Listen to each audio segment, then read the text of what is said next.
ज्योतिष शास्त्र के प्रवर्तक, कि जिनके नाम से जो पद्धतियां समाज में चली, समाज के अंदर अंतर्गत आई। जैसे आप कहते हैं ना, लोग पराशरी पढ़ रहे हैं, तो पराशरी क्या है? एक पद्धति है। जैमिनी पढ़ रहे हैं तो जैमिनी एक पद्धति है, ठीक है ना। इसी तरीके से आप ताजिक पढ़ रहे हैं तो ताजिक पद्धति है। तो जिनके नाम से पद्धति हुई, उनके उन आचार्यों की बात हम यहाँ पर करने जा रहे हैं। तो ज्योतिष शास्त्र के जो प्रवर्तक रहे हैं वह 18 प्रवर्तक कहे गए हैं, ठीक है ना। 18 आचार्यों ने, 18 मतलब इसका मतलब यह है कि हमारे समाज में ज्योतिष शास्त्र की 18 पद्धतियां, मूल पद्धतियां, मौलिक पद्धतियां प्रचलन में रही हैं।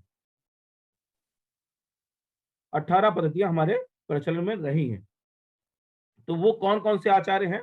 इसके लिए कहा गया सूर्य पितामहो यास्यो, वशिष्ठो अत्रि पराशरः, कश्यपो नारदो गर्गो, मरीचिर मनोर अंगिरः, लोमसा पौलुसश्चैव, च यवनो यवनो भृगु, सौनकः सौनको अष्टादश ते ज्योतिष शास्त्र प्रवर्तकः।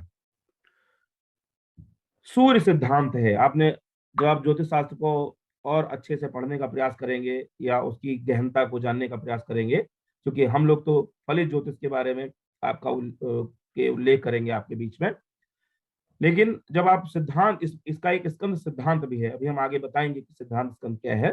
तो इसका स्कंद सिद्धांत है, क्योंकि सिद्धांत के बिना कोई भी चीज आगे नहीं बढ़ती है। तो सिद्धांत में क्या कहा गया है, उसके जो एक सिद्धांत है उसका नाम है सूर्य सिद्धांत। पितामह, पितामह मतलब ब्रह्मा जी का नाम है पितामह, तो एक ब्रह्म सिद्धांत है। व्यास, व्यास संहिता है। वशिष्ठ, वशिष्ठ संहिता है। अत्रि, अत्रि संहिता है। पाराशर, पाराशर पद्धति है। कश्यप, कश्यप संहिता है। नारद, नारद संहिता है। गर्ग, गर्ग संहिता है। मरीच, मरीच जो है वो सिद्धांत का विषय है। मनु, मनु जो है वह संहिता है। अंगिरा, अंगिरा ये संहिता है। लोमस, लोमस ये सिद्धांत का ग्रंथ है। पॉलिस, पॉलिस ये सिद्धांत का ग्रंथ है। चयवन, चयवन जो है वह क्या नाम है, आपके नक्षत्रों का मुहूर्त का विषय है।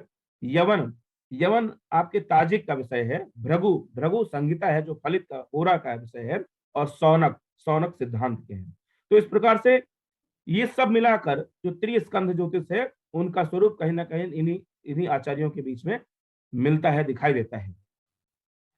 सौन को अष्टादश से थे। तो इस प्रकार से जो 18 जो ये आचार्य हैं, ये ज्योतिष शास्त्र के प्रवर्तक हैं। इतना बड़ा शास्त्र है। अगर आप एक एक पद्धति को, एक पद्धति में भी अगर आप प्रवीण हो गए हैं, लोग एक ही पद्धति की, प्रायः एक ही पद्धति पे अपना कार्य करते हैं और उसी पद्धति में प्रवीण हो जाते हैं, तो एक ज्योतिषी के रूप में समाज में प्रतिष्ठित हो जाते हैं, अच्छे ज्योतिषी के रूप में प्रतिष्ठित होते हैं।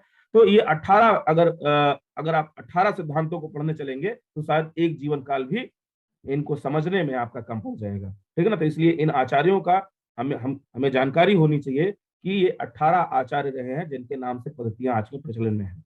और हमारे यहाँ ज्योतिष शास्त्र, जैसे प्रायः हमारे यहाँ ज्योतिष शास्त्र को हिंदू धर्म से जोड़ दिया गया है, लेकिन आप ये जान के हैरान होंगे, एक शब्द आपने देखा होगा, चयवनो चयवनो यवनो। चयवन तो हमारे आचार्य हैं, भारतीय आचार्य हैं, लेकिन यवन जो है वह भारत के नहीं है, वह ग्रीक के हैं, ठीक है ना, जिसको आप मध्य एशिया के नाम से भी जानते हैं वर्तमान समय में, तो वहां के हैं।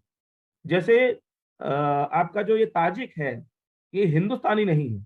ताजिक में आप देखेंगे उसमें अरबिक शब्द मिलते हैं, आपको बहुत सारे अरबिक शब्द मिलेंगे, जैसे मुंथा है, इत्तसाल है, एक कवाल है। इस तरीके से ताजिक को आप जब वर्ष कुंडली बैठ पढ़ते हैं, जिसको आधुनिक भाषा में प्रोग्रेशन चार्ट कहते हैं, तो जब आप उसको देखेंगे तो वो जो पद्धति आई है वो कहाँ से आई है? वो आपके ग्रीक से आई है। और क्यों ग्रीक से आई वहां पर, क्यों आज वहां पर ज्योतिषी के नाम पर कोई भी उल्लेख नहीं मिलता है या ज्योतिष को जानने वाले नहीं है। लेकिन आप देखते होंगे कि मुस्लिम धर्म में चंद्रमा को देख के कोई भी कार्य किया जाता है, उनके जितने भी त्योहार हैं वो प्राय चंद्रमा को देख के किए जाते हैं। और चंद्रमा हमारे ग्रहों में एक है, और चंद्रमा ग्रहों में एक होने के साथ साथ वो क्या, वो दृश्य परंपरा पर चलते हैं। जैसे हम लोग गणित के माध्यम से पंचांग के निर्माण कर लेते हैं, पंचांग के आधार पर जन्मपत्री का निर्माण कर लेते हैं, और जन्मपत्री के आधार पर फल कथन कहते हैं। वो लोग बिना वो किसी कोई पंचांग का निर्माण नहीं करते, वो अनुमान से एक उनका कैलेंडर चलता है जिसको हिजरी संवत बोलते हैं, लेकिन प्रायः वह चंद्रमा का जब तक दर्शन नहीं कर लेते हैं तब तक अपना ईद या बकरीद इत्यादि जो त्योहार हैं वो अपना नहीं मनाते। तो जो यवन शब्द है इसका वो पहले से प्रचलन में था वहां पर जो है और उसका कारण ये था कि वहां पर चूंकि वो रेगिस्तान का एरिया है, रेगिस्तानी एरिया है, और रेगिस्तान में जैसे आप देखते हैं कि यहाँ पर बहुत सारा कोहरा हो जाता है या बादल रहता है जिसकी वजह से हमें बादल आकाश नहीं दिखाई देता है।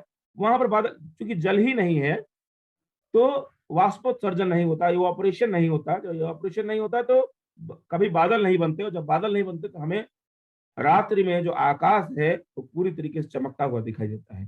तो इसलिए वहां पर जो हमारी गणित ज्योतिष है उसका बहुत सारा उल्लेख, जैसे राशियों के नाम भी प्राय ये मिलता है कि क्योंकि हमारे यहाँ जो पुराने आचार्य रहे हैं, जो वैदिक परंपरा में देखा जाए तो वैदिक परंपरा में राशियों की बात नहीं मिलती है, वैदिक परंपरा में नक्षत्रों की बात मिलती है। दक्षिण भारत से जो लोग जुड़े हुए होंगे वो जानते होंगे कि दक्षिण भारत में आज भी ग्रहों के नक्षत्रों का को जानना, जैसे हम लोग अपनी राशियों के नाम जानते हैं वैसे वहां के लोग नक्षत्रों के नाम जानते हैं कि आप किस नक्षत्र में हुए, ये किस नक्षत्र में हुए। तो इस तरीके से वहां अभी भी प्रचलन में है और वहां पर जो है नक्षत्रों की परंपरा आज भी कायम है।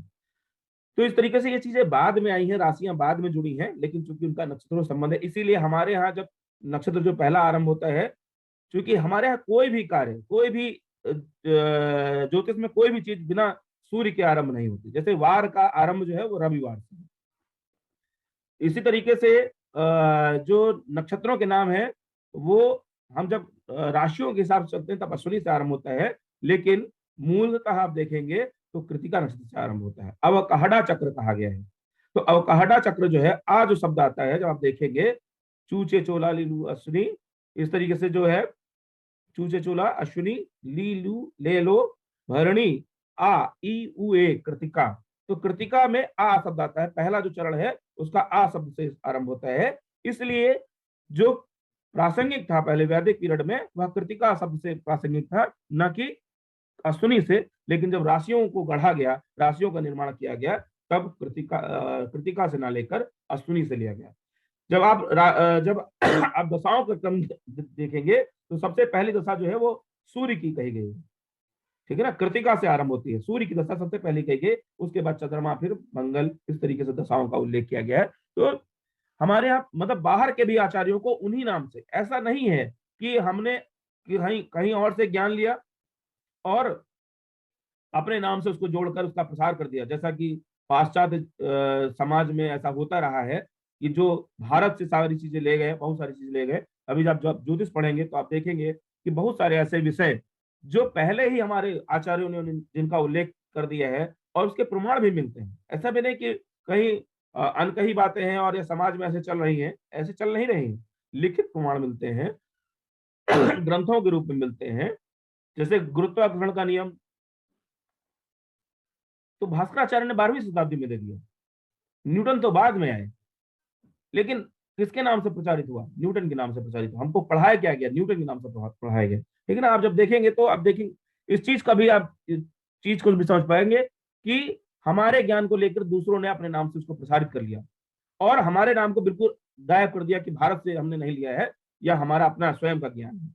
जबकि हमारे यहाँ जब यवन को कहा गया है तो हमारे जो बराहमीर हैं, जो 5वीं शताब्दी में हुए हैं, उन्होंने यवनों की उन्नति के लिए प्रार्थना की है, ठीक है ना। और उनके लिए कहा है कि जो यवन है, चूंकि वो भी आचार्य है, उनके द्वारा भी हमें ज्ञान प्राप्त हुआ है, तो इसलिए हम उनको ज्योतिष शास्त्र के आचार्य के रूप में हम उनको प्रतिष्ठित करना चाहते हैं, प्रतिष्ठित करते हैं।